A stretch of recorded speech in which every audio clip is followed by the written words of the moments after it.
We're here with another Pitt post-game show for the Pittsburgh Post-Gazette. Chris Carter, Noah Hiles from the Post-Gazette here after Pitt wins, was it 77-72? That's correct. That was a 5-point win and a 12-point second-half comeback from the Pitt Panthers. We'll talk about the good, the bad, and the ugly of this game, and a must-win game, really, for Pitt to want to have the surge it wants to have in the second half of this season. As always, you can find the show on your favorite podcasting apps and on YouTube. But we're sponsored by Mike's Beer Bar, the best bar in all of Pittsburgh. 500 available beers, 300 of those beers are local, 80 of those local beers are available on tap. Go to Mike's Beer Bar, the best bar in Pittsburgh, all today. Noah, I thought this was a very impressive win by Jeff Capel's Panthers, maybe second best to this year to the Duke win. Yeah, I don't think there's really any debate about it. I mean, this is a win over a team that had a lot more to play for than Pitt coming in. I mean, this was a team that was looking for its first quad one win. It was a team that is battling to put itself, in that higher spot in the ACC standings, and Pitt could have rolled over when it was down by 10.5. Because, I mean, this season is an uphill climb if it wants to get into the tournament, but you've got to win games like this. Yes. And winning on the home court has been a struggle for this team this year, but it found a way. And I'll transition that into how they found a way. And there were multiple players, I think, that had maybe their best effort of the season tonight. I would say 3 different guys. And 2 of them were guards. Ishmael Leggett and Bub Carrington both had season highs, career high 24 for Bub, and then 22 off the bench for Ishmael Leggett. That's his 4th straight double-digit scoring total off the bench since he's become the 6th man. And this is what you're looking for these guards. And I'm not just saying that because obviously they had career games. Like no kidding. You're looking for them just to have more points than they've ever scored before. Right. But it's the way they went about it. We've talked numerous times about Bub Carrington and the importance of him getting to his spots.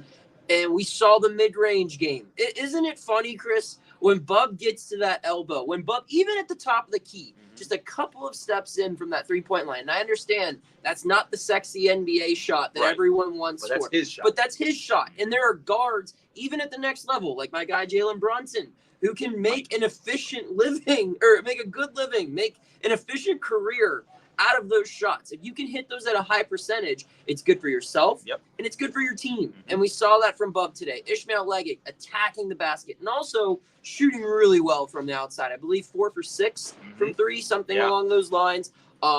2 just phenomenal efforts for them. And what we've seen now in recent games is you don't need all 3 guards to be on at the same time. If you can get 2 efforts out of your 3 guards, 2 really good efforts out of your 3 guards, it takes the pressure off Blake Hinson, where for the 2nd straight game, he had a solid showing in it as well. But he wasn't the headliner.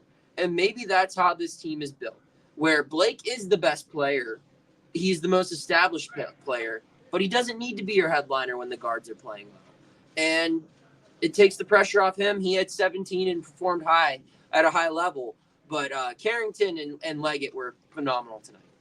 They absolutely were, and were huge for the second half comeback that they had. But you know who else was huge?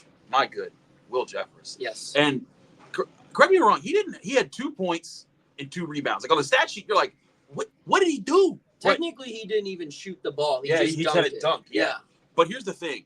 Will Jeffress changed this game. Efton Reed, a guy who was very close to committing to Pitt just 3 years ago, he was dominating Pitt early in this game. He finished still 14 points, 10 rebounds, a double-double, was good. Like he was productive for Wake Forest. But in the second half, when Will Jeffress got on him, all of that changed. I was looking back through. I don't think Reed took a single shot when Will Jeffress was on it. I can actually, I wrote about this in my story. He made 1 shot. It was a jump shot. Okay. And Will Jeffress, to add to your point, 75.8% stoppage rate today.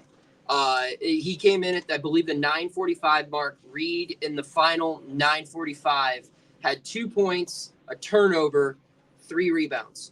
That's all. They couldn't even get him the ball, Chris. It wasn't a matter of him not being able to make shots. He couldn't even get the basketball in his hands. And that's the difference is that, look, Will Jeffress knew, like, hey, I'm not gonna win the post up game. Like if he posts me up, he has 5 inches, almost a half a foot on me in height. I need to keep him from getting the ball. And you saw all game, and like the first time I noticed it, I thought it was actually kind of funny. Will basically like threw a whole shoulder into Efton Reed, and it was a clear foul. And I was like, okay, Will, we see you.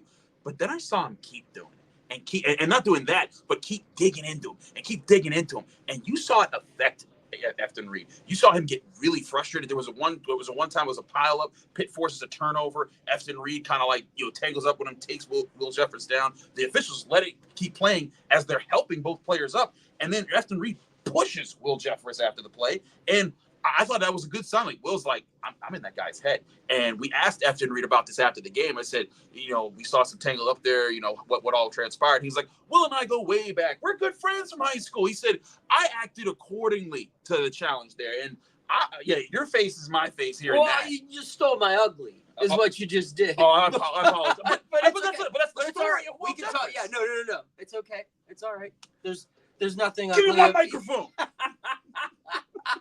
I'm sorry, buddy. I didn't mean to step on you. But that's my thing is that, like, Will Jeffress, he didn't impress the stat sheet. He did have a really impressive dunk. That was a well-called play. Jeff Capel gave credit to Milan Brown for this.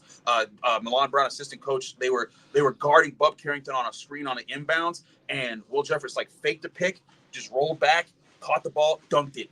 Will Jeffress did everything he was supposed to and more tonight. There's not going to be many games you're going to want him at the 5 and just defending whoever is the 5. But in this game, made a difference in a big ACC win. Well, actually, that's what I wanted to originally say before you stole my ugly, and I had to point that out. No, and then I'm going to bring up about 4 more times in this post-game recap. But I have to say, and this can transition into your bad, since we're just spoiling each other's picks. Why isn't Will Jeffress the starting center It's a good question. on this team? And I asked Jeff that after the game. I said, because they've tried in Durham. They put him on Filipowski for a short period of time. I remember pointing it out to you. And I just think back to Saturday. Why wasn't this guy on Norchad O'Meara?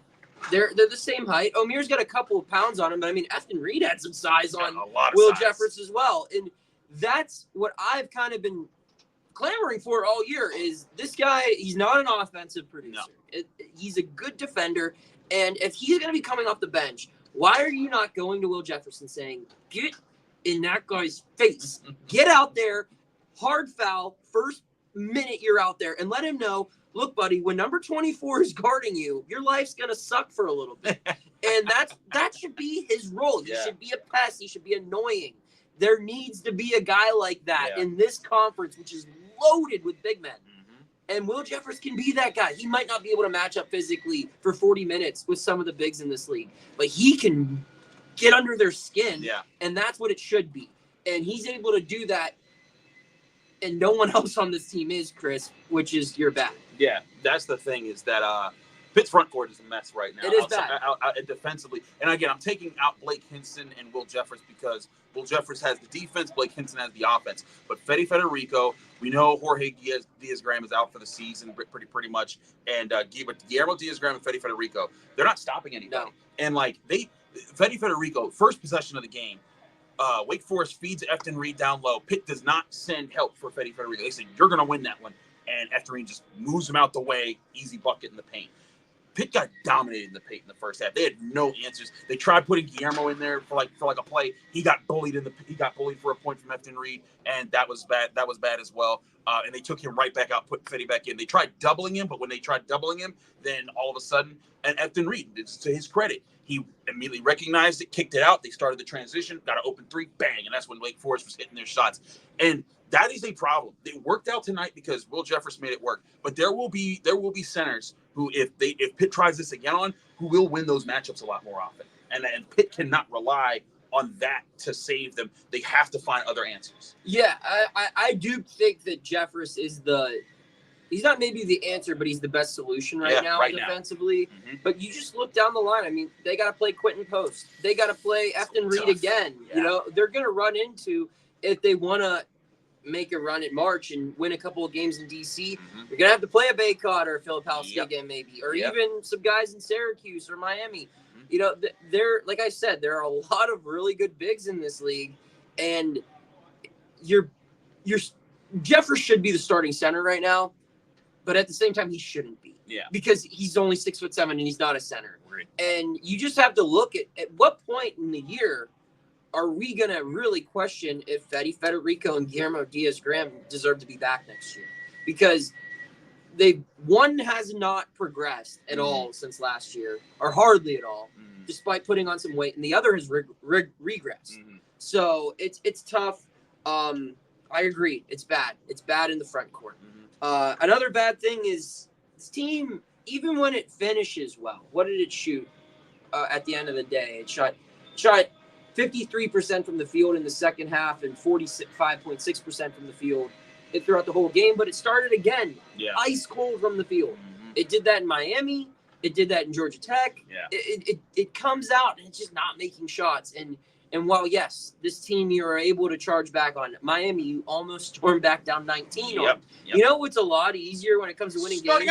Starting out, not even just red hot, but just if you can shoot 40% in the first 10 minutes, this team is going to be in a spot where, because it defends well enough in the backcourt, and it's just got to make shots early. It can't wait.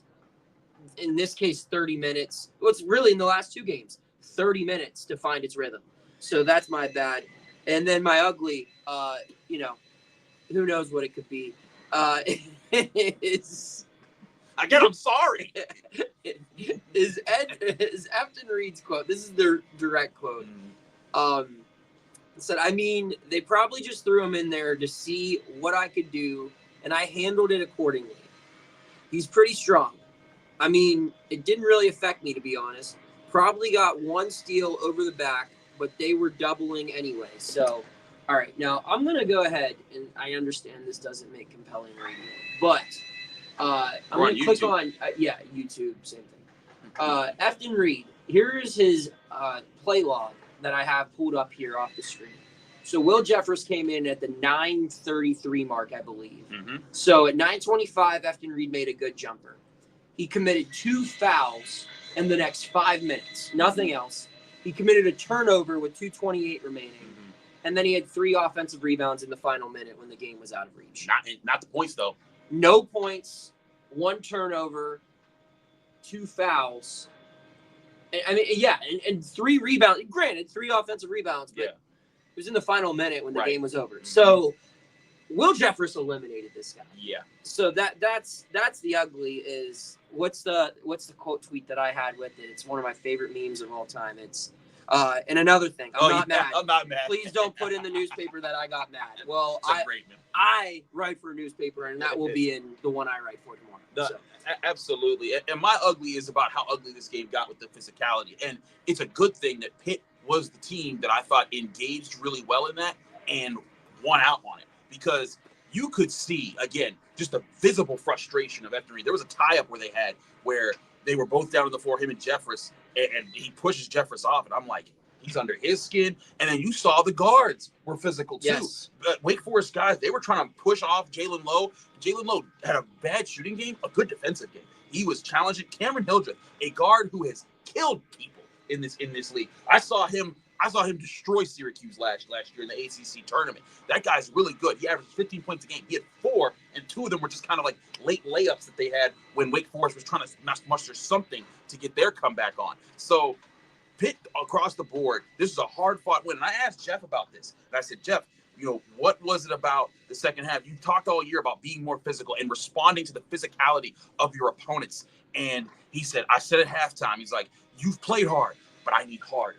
You've played tough, but I need tougher. You've played physical, but I need more physical. And that was the response that he got from his team. And if Pitt can bring that level of intensity, that level of physicality, that level of fight into the rest of their games, they're going to eliminate a lot of the weaknesses that have cost them in some of these games. And that's where I think that Pitt has a good chance at making a late push here. They need to keep shooting well. They need their guards to play well. And again, 2 out of 3.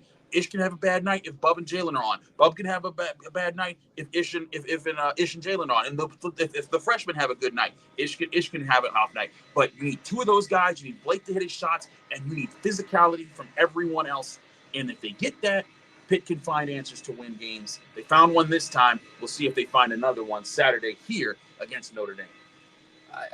You said it all, my friend. So send us home, including your ugly in the first segment. You know what? I didn't want to bring it up. I didn't want to bring it up.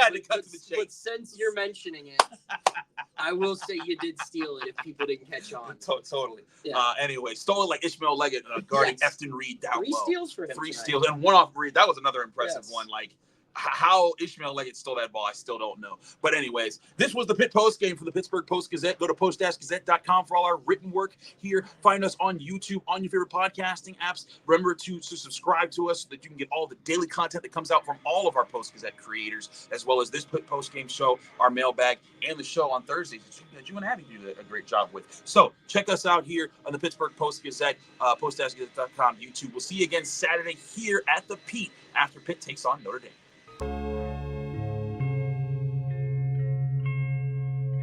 Thank you for checking out this content from Post-Gazette Sports. If you watch this video on YouTube, please like the video and subscribe to our channel. For all of the sports coverage the Post-Gazette has to offer, visit post-gazette.com.